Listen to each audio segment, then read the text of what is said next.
Welcome to online classes. तो देखिए, आपका पिछले क्लास में आपके लिए भोजन एवं मानव स्वास्थ्य जो आपका पार्ट नंबर 1 चल रहा है, उसमें मैंने नशीले पदार्थों में आपके लिए 2 टॉपिक समझाए। नंबर 1 गुटखा और दूसरा तंबाकू। तंबाकू से होने वाली हानियाँ, तंबाकू से होने वाली हानियाँ, इनके बारे में आपको बताया था। चलते हैं, अगला टॉपिक है इसमें नंबर 3 नशीले पदार्थों में मदरा। कौन सी है? मदरा। तो ध्यान देना, मदरा समझना क्या है मदरा। तो देखिए, मदरा जो होती है, मदरा पान से ध्यान देना कि मदरा कई प्रकार से बनाई जाती है। आपके सिलेबस में लिखा है कि जो मदरा होती है, मदरा कई प्रकार से क्या हो जाती है? बनाई जाती है, कई प्रकार से तैयार की जाती है। मगर जो सभी प्रकार के जो नशे होते हैं, सभी प्रकार के क्या होते हैं? नशे होते हैं। उन नशों का जो कारण होता है, नशों में जो नशा उत्पन्न होता है, उसका कारण होता है एथिल एल्कोहल। क्या होता है? Ethyl alcohol. ध्यान दे देना कि मदरा जो होती है कई प्रकार से बनाई जाती है। मदरा जो होती है, जो मदरा है अपनी, कई प्रकार से तैयार की जाती है। मगर जो क्या होते हैं, नशे का क्या होते हैं, जो कारण होता है, उसमें एक ही पदार्थ होता है। कौन सा? Ethyl alcohol. क्या होता है? Ethyl alcohol. ध्यान देना भाई, प्रश्न आ सकता है कि मदरा में, यानी मदरा में जो नशे का जो कारण है वो कौन सा पदार्थ है? Ethyl alcohol. और एथिल एल्कोहल का जो अणु सूत्र होता है वो होता है C2H5OH। ध्यान देना, C2H5OH, यानी एथिल एल्कोहल। और एथिल एल्कोहल जो होता है क्या होता है? C2H5OH। आई बात समझ में? यानी एक ही पदार्थ होता है। मदरा में जो नशे का क्या होता है, कारण क्या होता है? एक ही पदार्थ होता है। और एक ही पदार्थ में जो क्या होता है, एक ही पदार्थ प्राप्त होता है। उसमें कौन सा होता है? एक ही कारण कौन सा होता है? Ethyl alcohol. और एथिल एल्कोहल का जो सूत्र होता है क्या होता है? C2H5OH। क्या होता है? C2H5OH। लेकिन विभिन्न प्रकार की जो मदराएं होती हैं, लेकिन जो विभिन्न प्रकार क्या होती हैं? मदराएं होती हैं, उनमें से पदार्थ का जो एथिल एल्कोहल है, जो क्या है? एथिल एल्कोहल है, इसमें क्या होता है? इसका अनुपात भिन्न भिन्न होता है। अनुपात कैसा होता है? इसमें भिन्न भिन्न होता है। ध्यान देना, दोबारा समझना कि जो मदरा होती है वो कई प्रकार से बनाई जाती है, लेकिन सब में जो नशे का जो कारण है क्या है? एक ही पदार्थ है। कौन सा? Ethyl alcohol. लेकिन जो विभिन्न प्रकार की जो मदराएं हैं, विभिन्न प्रकार की क्या होती हैं? जो मदराएं होती हैं, उनमें इसका प्रतिशत कैसा होता है? भिन्न भिन्न होता है। क्या होता है? इसका प्रतिशत कैसा होता है? भिन्न भिन्न होता है। और मदरा सेवन जो होता है, मदरा सेवन की प्रवृत्ति क्या हो रही है? निरंतर बढ़ रही है। मदरा सेवन की जो प्रकृति है वर्तमान के समाज में निरंतर क्या होती जा रही है? बढ़ती हुई जा रही है। और इसके अनेकों दुष्प्रभाव क्या आ रहे हैं? सामने आ रहे हैं। तो कौन कौन से दुष्प्रभाव सामने आ रहे हैं? ध्यान देना, तो मदरा के सेवन से निम्नलिखित दुष्प्रभाव क्या आ रहे हैं? सामने आ रहे हैं। प्रश्न बनता है, एक तो बनता है भाई, मदरा में नशे का कारण कौन सा पदार्थ है? तो आपका होता है एथिल एल्कोहल। कौन सा है? Ethyl alcohol. एथिल एल्कोहल का सूत्र क्या होता है? C2H5OH। C2H5OH। और इसके क्या दुष्प्रभाव कौन कौन से हैं? तो नंबर 1 ध्यान देना कि मदरापान जो होता है, नंबर 1 ध्यान देना कि मदरापान जो होता है, समझना कि मदरापान, पान मतलब पीना, पान मतलब क्या होता है? पीना। तो मदरापान में, मदरापान से एल्कोहल, मदरापान से जो एल्कोहल होता है, क्या होता है? अपना एल्कोहल होता है, ये क्या होता है? रक्त प्रवाह के द्वारा, किसके द्वारा? रक्त प्रवाह के द्वारा यकृत में पहुंचता है। मदरापान से एल्कोहल, मदरापान से एल्कोहल यानी रुधिर द्वारा, किसके द्वारा? रुधिर द्वारा, किसके द्वारा? रुधिर द्वारा यकृत में पहुंचता है। रुधिर द्वारा यकृत में पहुंचता है, यकृत में पहुंचता है। आइए बात समझ में कि जो हम मदरा का क्या करते हैं? सेवन करते हैं। और आप जानते हैं कि हमारे शरीर में जो परिवहन का जो भी कार्य करता है, चाहे अपशिष्ट पदार्थ हैं, चाहे शुद्ध पदार्थ हैं, चाहे भोजन है, चाहे ऑक्सीजन है, कोई भी है, उन सबका जो परिवहन जो करता है, आदान प्रदान करता है, वो कौन करता है? रक्त करता है। कौन करता है? रक्त करता है, रुधिर करता है। तो मदरापान से एल्कोहल जो होता है वो रुधिर द्वारा यकृत में क्या होता है? पहुंचता है। आई बात समझ? और यकृत क्या करता है कि अधिक मात्रा में उपस्थित एल्कोहल को यकृत क्या करता है? एसिटाल्डिहाइड में बदल देता है। किसमें बदल देता है? एसिटाल्डिहाइड में बदल देता है। और अधिक मात्रा में, यानी जो यकृत क्या करता है? अधिक मात्रा में मात्रा में उपस्थित, नोट करना, नोटबुक में लिखना है चीज को, अधिक मात्रा में जो उपस्थित, अधिक मात्रा में उपस्थित क्या होता है, जो एल्कोहल होता है, अधिक मात्रा में उपस्थित क्या जो होता है, एल्कोहल होता है, अधिक मात्रा में उपस्थित एल्कोहल को, एल्कोहल को यकृत क्या करता है, एल्कोहल को यकृत एसिटाल्डिहाइड में बदल देता है। किसमें बदल देता है, एसिटाल्डिहाइड में बदल देता है। ध्यान देना, यानी एसिटाल्डिहाइड में बदल देता है, एसिटाल्डिहाइड में बदल देता है, एसिटाल्डिहाइड में, और एसिटाल्डिहाइड का जो अणु सूत्र होता है वो होता है CH3CHO। ध्यान रखना, CH3CHO। एसिटाल्डिहाइड का सूत्र क्या होता है, अणु सूत्र क्या होता है, CH3CHO, एसिटाल्डिहाइड में बदल देता है। समझना, एसिटाल्डिहाइड में क्या कर देता है, बदल देता है। जो एक ऐसा पदार्थ होता है, विषैला पदार्थ होता है, जो कि अधिक विषैला पदार्थ है, जो कि अधिक विषैला पदार्थ है, या अधिक विषैला पदार्थ होता है। आई बात समझ में, जो कि अधिक विषैला पदार्थ है। आई बात समझ में। दोबारा ध्यान देना कि मैं आपको बता रहा हूं मदिरा और मदिरा के दुष्प्रभाव, कि मदिरा के क्या क्या दुष्प्रभाव हैं, मदिरा द्वारा कौन कौन से दुष्प्रभाव उत्पन्न होते हैं। तो नंबर 1 है, मदिरापान से एल्कोहल रुधिर द्वारा यकृत में क्या होता है, पहुंचता है, और अधिक मात्रा में उपस्थित जो एल्कोहल होता है उसको यकृत क्या करता है कि एसिटाल्डिहाइड में क्या कर देता है, बदल देता है, एसिटाल्डिहाइड में क्या करता है, बदल देता है। आई बात समझें। और एसिटाल्डिहाइड का जो अणु सूत्र होता है वो क्या होता है, CH3CHO, CH3CHO, जो कैसा होता है, अधिक विषैला पदार्थ है, जो कैसा होता है, अधिक विषैला क्या होता है, पदार्थ होता है। आई बात समझ में, कैसा पदार्थ होता है, अधिक विषैला पदार्थ होता है। आई बात समझ। ये अधिक जो विषैला पदार्थ होता है ये क्या करता है, हमारे शरीर में को क्या पहुंचाता है, हानि पहुंचाता है। क्या पहुंचाता है, हानि पहुंचाता है। ध्यान देना। नंबर दूसरा है, एल्कोहल के सेवन से, एल्कोहल के सेवन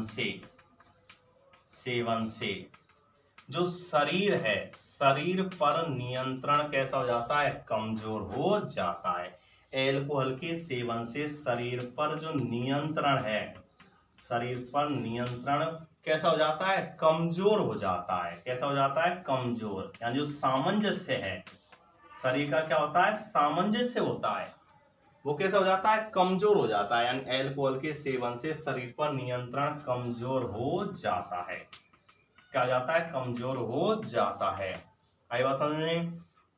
जिससे कार्य क्षमता कैसे हो जाती है, कम हो जाती है, और दुर्घटना होने की संभावना क्या हो जाती है, बढ़ जाती है। तो ध्यान देना, एल्कोहल के सेवन से शरीर पर नियंत्रण कैसा हो जाता है, कमजोर हो जाता है, या जो सामंजस्य जो क्षमता होती है वो कैसे हो जाती है, कम हो जाती है, जिससे हमारे शरीर पर व्यक्ति का क्या नहीं होता, हो पाता है, नियंत्रण नहीं हो पाता है। क्या नहीं होता है, नियंत्रण नहीं हो पाता है। और कार्य जो क्षमता है, जिससे जो कार्य क्षमता कैसे जाती है, क्षीण हो जाती है, और जिससे दुर्घटना होने की संभावना कैसी होती है, अधिक होती है।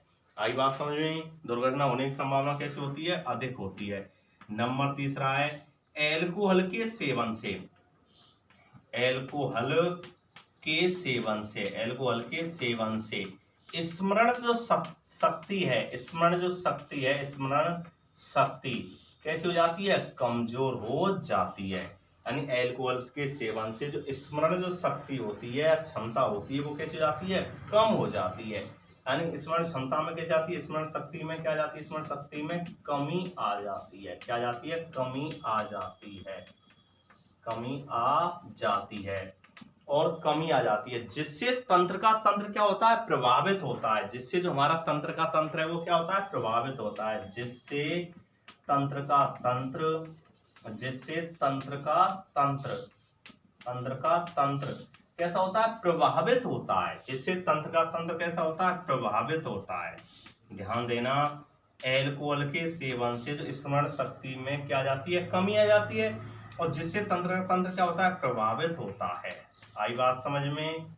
तो जो व्यक्ति एल्कोहल का क्या करते हैं, अधिक सेवन करते हैं, तो उनकी जो सोचने की क्षमता है, जो बौद्धिक क्षमता है, जो स्मरण शक्ति है, उसमें क्या आती है, धीरे धीरे कमी आने प्रारंभ हो जाती है। और धीरे धीरे जो कमी जब आती है तो इससे तंत्र का तंत्र क्या होता है, प्रभावित तो होता है। तो तभी आपने देखे होंगे जो व्यक्ति अधिक शराब का क्या करते हैं, सेवन करते हैं, तो वो लड़खड़ा कर चलते हैं। कैसा होते हैं, लड़खड़ा कर क्या होते हैं, चलते हैं। क्यों? क्योंकि एल्कोहल जो होता है वो हमारे मस्तिष्क को क्या कर देता है, प्रभावित तो करता है, जिससे तंत्र का तंत्र है, जो हमारे शरीर का नर्वस सिस्टम जो होता है वो क्या हो जाता है, प्रभावित हो जाता है। नंबर अगला है, यानी एल्कोहल के अधिक सेवन से, एल्कोहल के अधिक सेवन से या इसके प्रभाव से बसीय यकृत रोग हो जाता है। यानी कौन सा रोग हो जाता है, यानी बसीय यकृत रोग हो जाता है। बसीय यकृत रोग हो जाता है, यानी एल्कोहल के अधिक सेवन से बसीय यकृत रोग हो जाता है, जिसको लीवर सिरोसिस रोग के नाम से भी जानते हैं। बसीय यकृत रोग को किसके नाम जानते हैं, लीवर सिरोसिस रोग के नाम से भी जानते हैं। तो बसीय यकृत रोग हो जाता है।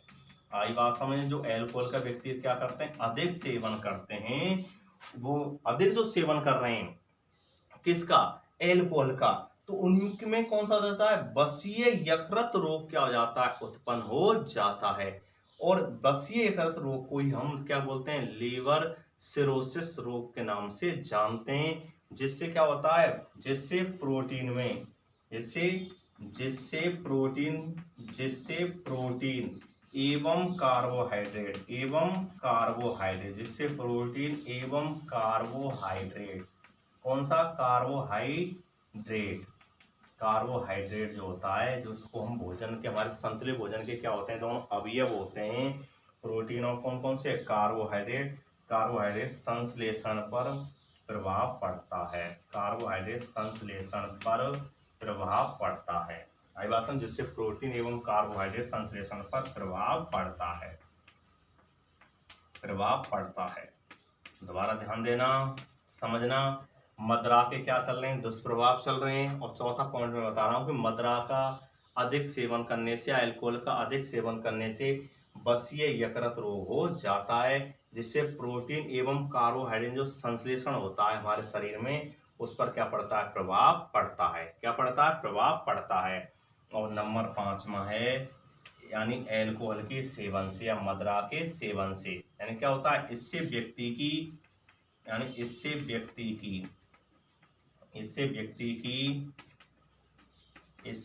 की आर्थिक स्थिति कैसे हो जाती है, कमजोर हो जाती है। इससे व्यक्ति की आर्थिक स्थिति कमजोर हो जाती है।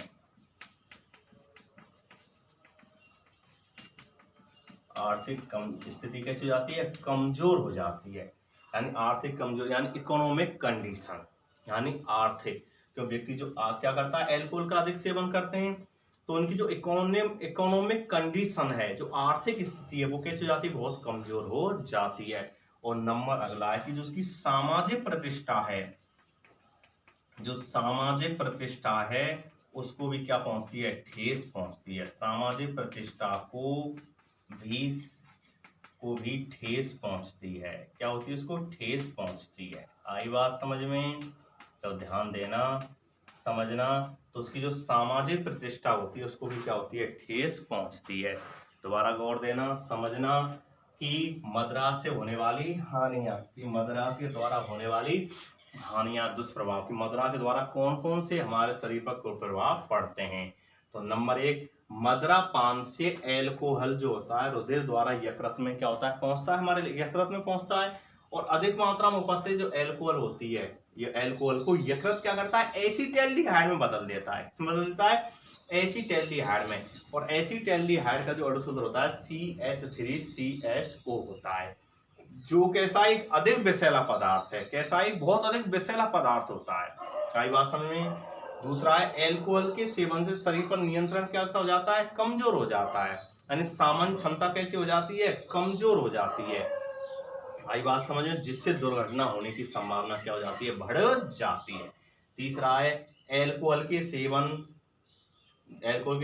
जो होते हैं, एल्कोहल के सेवन से स्मरण शक्ति में कमी आ जाती है। एल्कोहल के सेवन से स्मरण शक्ति में क्या जाती है, कमी आ जाती है, जिससे तंत्र का तंत्र क्या होता है, प्रभावित होता है। नंबर अगला है बसीय यकृत रोग क्या हो जाता है, उत्पन्न हो जाता है। जो बसीय यकृत रोग है वो क्या हो जाता है, उत्पन्न हो जाता है, जिससे प्रोटीन एवं कार्बोहाइड्रेट संश्लेषण पर क्या पड़ता है, प्रभाव पड़ता है। नंबर अगला, इससे व्यक्ति की आर्थिक स्थिति कैसे हो जाती है, कमजोर हो जाती है। और नंबर अगला है छठवां, सामाजिक प्रतिष्ठा को हानि पहुंचती है। आई बात समझे। तो ये हैं आपके मदरा और मदरा के दुष्प्रभाव। तो ध्यान देना, मदरा किससे तैयार होती है, एथिल एल्कोहल से। किससे तैयार होती है, एथिल एल्कोहल, जिसका सूत्र क्या होता है, C2H5OH। तो इन पॉइंटों को जो भी मैंने इसके दुष्प्रभाव लिखा है दोस्तों, छात्र एवं छात्राओं, इनको नोटबुक में क्या कर लेना, नोट कर लेना। बहुत महत्वपूर्ण टॉपिक है कि मदरा के दुष्प्रभाव लिखिए। 3 नंबर में प्रश्न आ सकता है, बड़ा प्रश्न है। और अधिक से अधिक चैनल को लाइक किया करो, अधिक से अधिक शेयर किया करो और कमेंट्स किया करो। ओके, अगला है इसमें नशीले पदार्थों में, अगला नंबर 4 टॉपिक है इसमें, ध्यान देना समझना। अगला टॉपिक है इसमें अफीम। कौन सा है, अफीम। तो ध्यान देना, अफीम जो है समझना, अफीम जो होता है एक पादप होता है। क्या होता है, पादप। कौन सा, नंबर 4 ध्यान देना, अफीम। नंबर 4 नशीला पदार्थ कौन सा है इसमें, अफीम। तो अफीम एक पादप होता है, कौन सा, पेपेवर सोमनीफेरम। पेपेवर सोमनीफेरम। अफीम जो होता है पेपेवर सोमनीफेरम, सोमनीफेरम। ध्यान देना, अफीम जो होता है, अफीम पादप पेपेवर सोमनीफेरम के कच्चे फल से प्राप्त दूध के सुखाने से प्राप्त होता है। यानी जो अफीम होता है एक पादप होता है, कौन सा, पेपेवर सोमनीफेरम। और पेपेवर सोमनीफेरम का क्या होता है, कच्चा जो फल होता है, कैसा फल होता है, कच्चा फल होता है। कच्चे फल के, यानी कैसा फल होता है, कच्चा फल। और कच्चे फल के, यानी कच्चे फल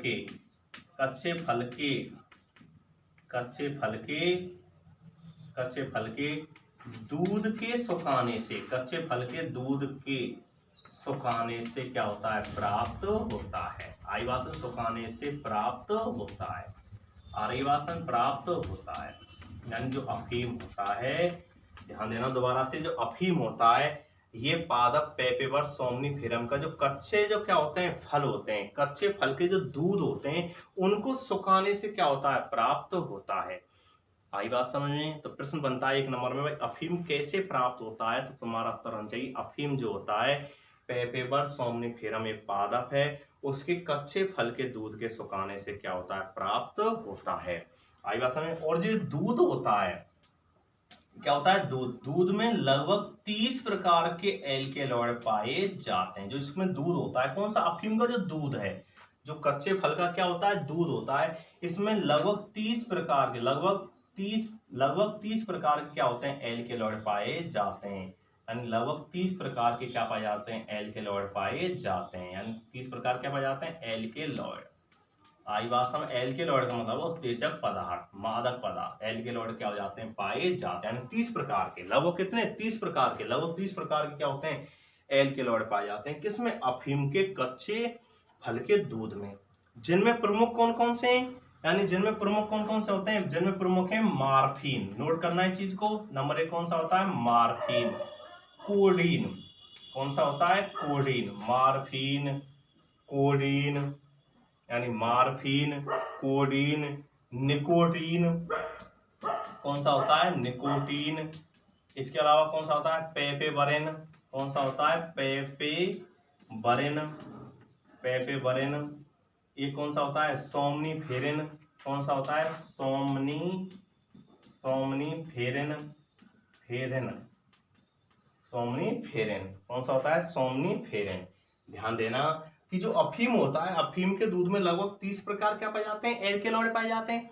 और इनमें से जो प्रमुख हैं वो है मार्फिन, कोडीन, निकोटीन, पेपेवरिन, सोमनीफेरिन। कौन सा है, सोमनीफेरिन। ये प्रमुख एल्केलॉइड हैं। इसके अलावा एक और होता है थीवेन, जो आपके सिलेबस में नहीं, फिर भी नोट कर लेना, थीवेन। कौन सा है, थीवेन। आदि क्या होते हैं, प्रमुख एल्केलॉइड पाए जाते हैं। ध्यान देना कितने होते हैं, कुल 30 एल्केलॉइड होते हैं, जिनमें प्रमुख कौन कौन से हैं, मार्फिन, कोडीन, निकोटीन, पेपेवरिन, सोमनिफेरम और थीवेन। आई बात समझ में। ध्यान देना आगे चलना कि जो मार्फिन और कोडीन जो हैं, ये मार्फिन और जो कोडीन है अपने जो कौन से हैं, मार्फिन और कौन से हैं, कोडीन है, इनका उपयोग दर्द निवारक के रूप में किया जाता है। इनका उपयोग किसके रूप में किया जाता है, दर्द निवारक जो औषधियां होती हैं, दर्द निवारक दवाइयों में किया जाता है। जो दर्द निवारक औषधियां होती हैं इनमें इनका क्या किया जाता है, उपयोग किया जाता है। आई बात समझ में। यानी मार्फिन कोडीन जो होता है, जो एल्केलॉइड है, मार्फिन यानी कोडीन, मार्फिन एवं कोडीन जो एल्केलॉइड हैं, इनका उपयोग दर्द निवारक के रूप में किया जाता है।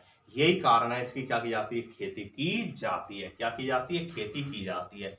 और लोग शांति एवं आनंद की अनुभूति के लिए, लोग क्या करते हैं, शांति एवं आनंद की अनुभूति प्राप्त करने के लिए अफीम या उससे जो प्राप्त क्या होती है, यानी जो नशीले पदार्थ क्या होते हैं, हीरोइन होता है। कौन सी होती है, हीरोइन, जिसको हम हेरोइन के नाम से भी जानते हैं। हीरोइन कौन सी होती है, हीरोइन का भी उपयोग कई लोगों के द्वारा किया जाता है।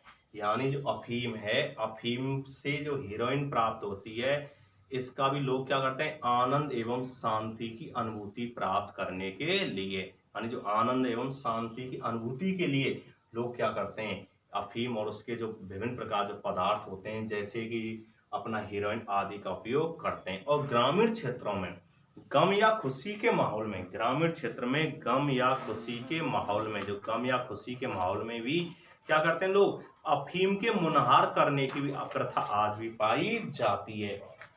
जो ग्रामीण क्षेत्र हैं, ग्रामीण क्षेत्रों में गम एवं खुशी के अवसरों पर, गम एवं खुशी के अवसरों पर आज भी अफीम की मनोहार करने की प्रथा पाई जाती है। और कुछ माताएं जो होती हैं अपने छोटे बच्चे होते हैं, कौन से होते हैं, छोटे बच्चे जो होते हैं, छोटे बच्चों को सुलाने में भी क्या करती है, अफीम का उपयोग करते हैं। छोटे बच्चों को सुलाने में भी क्या करती हैं, सुलाने में भी अफीम का क्या करती हैं, उपयोग करती हैं। आई बात है, जो छोटे बच्चे होते हैं, छोटे बच्चों को सुलाने में भी माता जो होती है, माता भी अफीम का, छोटे बच्चों को सुलाने में भी माता क्या करती हैं, अफीम का उपयोग करती हैं। माता अफीम का क्या करती हैं, उपयोग करते हैं, अफीम का उपयोग करती हैं। आई बात समझ में। आई बात समझ में। एक बात अभी मैंने बताया कि ग्रामीण क्षेत्रों में गम या खुशी के माहौल में, गम या खुशी के माहौल में अफीम की मुनाहार करने की क्या पाई जाती है, प्रथा पाई जाती है। ये जो छोटे बच्चों को सुलाने में माता क्या करती हैं, अफीमों का क्या करती हैं, उपयोग करती हैं। कारण कोई भी हो, कारण इसमें लिखा है आपके सिलेबस में, कारण क्या हो, कोई भी हो, लेकिन धीरे धीरे व्यक्ति क्या हो जाता है, इनका आदी हो जाता है। क्या हो जाता है, आदी हो जाता है, और धीरे धीरे इनकी क्या लग जाती है, लत लग जाती है। वो कह रहा है कि कारण कोई भी हो, चाहे छोटे बच्चों को सुलाने में माता ने अफीम का उपयोग किया है, चाहे ग्रामीण क्षेत्रों में गम एवं खुशी के माहौल में इसका क्या किया है, उपयोग किया है, इन कारण कोई भी रहा हो, लेकिन धीरे धीरे इनकी क्या लग जाती है, आदत लग जाती है। और जब इसकी आदत लग जाती है तो धीरे धीरे इसकी मात्रा क्या करते हैं लोग, बढ़ाना प्रारंभ कर देते हैं। धीरे धीरे इसकी मात्रा बढ़ाने प्रारंभ कर दी जाती है। धीरे धीरे लोग क्या करते हैं, इसकी मात्रा को बढ़ाना क्या कर देते हैं, प्रारंभ कर देते हैं। और कुछ लोग क्या करते हैं, इसके जो डोड़े होते हैं, अफीम के क्या होते हैं, डोड़े जो होते हैं, अफीम के जो डोड़े होते हैं, अफीम के डोड़े, जिनको हम फल भित्ति के नाम से जानते हैं। किनके नाम जानते हैं, फल भित्ति, क्या बोलते हैं उसको, फल भित्ति। अफीम के डोड़े जो होते हैं उनको उबाल कर, किसमें, पानी में, यानी अफीम के डोड़ों को उबाल कर पानी, उस जो पानी में क्या कर रहे हैं, उनको उबाल रहे हैं, यानी अफीम के डोड़ों को, अफीम के डोड़े जो होते हैं जिनको हम फल भित्ति कहते हैं, उनको पानी में उबाल कर पीने की भी क्या पाई जाती है, आदत पाई जाती है। यानी इसको क्या करते हैं, अफीम के डोड़ों को उबालते हैं, क्या करते हैं, उबाल कर, और क्या करते हैं, उनको पीते हैं, क्या करते हैं, पीते हैं। अफीम के डोड़े होते हैं जिनको फल भित्ति, उनको उबाल कर पीने की भी क्या पाई जाती है, आदत पाई जाती है। आई बात समझ में। और अफीम के निरंतर सेवन से जो हमारे शरीर की जो क्या होती है, प्रतिरोधक क्षमता होती है, क्या होती है, प्रतिरोधक क्षमता। प्रतिरोधक क्षमता किसे कहते हैं, रोगों से लड़ने की जो क्षमता होती है वो प्रतिरोधक क्षमता कहलाती है। यानी रोगों से लड़ने की जो क्षमता होती है वो प्रतिरोधक क्षमता कहलाती है। लेकिन जो लोग अफीम का निरंतर क्या करते हैं, सेवन करते हैं, तो उनकी जो प्रतिरोधक क्षमता है वो धीरे धीरे क्या हो जाती है, कम हो जाती है। और वो निरंतर क्या होते हैं, बीमार रहते हैं। क्या रहते हैं, बार बार क्या होते हैं, बीमार होते हैं, निरंतर क्या होते हैं, बीमार होते हैं, और अंत में असामयिक मौत का क्या हो जाते हैं, शिकार हो जाते हैं। दोबारा ध्यान देना, यहाँ पर समझना कि जो अफीम के डोडे होते हैं उनको लोगों में उबाल कर क्या होती है, पीने की आदत पाई जाती है। और अफीम की क्या होता है, धीरे धीरे जब लत लग जाती है तो धीरे धीरे लोग इसकी क्या करते हैं, मात्रा को बढ़ाते हैं, मजबूर हो जाते हैं। मात्रा को बढ़ाने के लिए वो क्या हो जाते हैं, मजबूर हो जाते हैं। और फिर उनकी क्या होती है, धीरे धीरे उनकी प्रतिरोधक क्षमता जो है, प्रतिरोधक क्षमता मतलब रोगों से लड़ने की क्या होती है, क्षमता होती है, वो धीरे धीरे क्या हो जाती है, कम हो जाती है। और जब बार बार वो क्या होते हैं, बीमार होने लगते हैं, और अंत में असामयिक मृत्यु का क्या हो जाते हैं, शिकार हो जाते हैं। आई बात समझ में। और इस आदत को हम जो क्या होती हैं, स्वयंसेवी संस्थाएं, क्या है, स्वयंसेवी संस्थाएं या जो चिकित्सक है उसके परामर्श के या उसकी सहायता से इनसे छुटकारा पा सकते हैं। क्या कर सकते हैं, जो चिकित्सक हैं या जो स्वयंसेवी क्या है, संस्था हैं, उनके द्वारा या उनके सहयोग से या उनकी सहायता से इनसे हम छुटकारा प्राप्त कर सकते हैं। क्योंकि अफीम की जो आदत होती है, यानी सबसे बुरी लत होती है, धीरे धीरे इसकी मात्रा क्या होती है, बढ़ानी पड़ती है, जिससे हमारे शरीर की जो प्रतिरोधक क्षमता होती है वो क्या होती है, क्षीण होती है। तो इसकी अगर किसी व्यक्ति में आदत है तो चिकित्सक या स्वयंसेवी संस्थाओं की सहायता से धीरे धीरे से छुटकारा प्राप्त किया जा सकता है। तो ये था आपका नशीले पदार्थों नंबर 4, कौन सा, अफीम। ध्यान देना, 3 महत्वपूर्ण बात है इसमें। नंबर 1 प्रश्न बनता है, अफीम कैसे तैयार की जाती है। तो अफीम जो होती है वो पेपेवर सोमनिफेरम जो होता है उसे कच्चे फल के दूध के सुखाने से प्राप्त की जाती है। और इसके दूध में लगभग 30 प्रकार के एल्केलॉइड पाए जाते हैं, जिनमें से प्रमुख कौन कौन से हैं, मार्फिन है, कोडीन है, निकोटीन है, पेपेबरिन है, सोमनिफेरम है और थीविन। ये प्रमुख एल्केलॉइड पाए जाते हैं। आगे समझ, जिसमें मार्फिन और कोडीन की क्या का उपयोग किसमें होता है, दर्द निवारकों में। जो दर्द निवारक औषधियां हैं, दवाइयां हैं, उनमें मार्फिन और कोडीन का क्या होता है, उपयोग होता है। इसलिए इसकी कई कई कई बहुत से स्थानों पर या कई कई स्थानों पर अफीम की खेती की जाती है। आएगा समय, और धीरे धीरे इसकी लत लग जाती है, चाहे आदत कोई भी हो, चाहे जैसे छोटे बच्चों को सुलाने में माता ने अफीम का उपयोग किया हो, या गम या खुशी के माहौल में इसका उपयोग किया गया हो, लेकिन धीरे धीरे इसकी लत लग जाती है और धीरे धीरे फिर इसकी मात्रा को क्या हो जाता है, बढ़ाना मजबूरी हो जाता है। जिससे क्या होता है, हमारे शरीर पर प्रश्न बनता है, अफीम से हमारे शरीर पर क्या प्रभाव पड़ता है। तो अफीम से हमारे शरीर की जो प्रतिरोधक क्षमता है वो क्या जाती है, समाप्त हो जाती है, क्षीण हो जाती है, जिससे व्यक्ति बार बार क्या होता है, बीमार होता है, और अंत में असामयिक मौत का क्या हो जाता है, शिकार हो जाता है। असामयिक मौत का क्या हो जाता है, शिकार हो जाता है। और इससे बचने के लिए प्रश्न बनता है, अफीम की लत से कैसे छुटकारा प्राप्त कर सकते हैं। तो इससे बचने के लिए चिकित्सक या जो स्वयंसेवी संस्थाएं, उनकी सहायता से क्या हो सकते हैं, अफीम की लत से छुटकारा पाया जा सकता है। आई बात समझ। तो इन चीज़ों को नोट करना बहुत महत्वपूर्ण टॉपिक। और मिलते हैं नेक्स्ट अगली क्लास में अगले टॉपिक के साथ। तब तक के लिए इसको नोटबुक में लिखो और ध्यान से इसका स्वाध्याय करो। थैंक्स।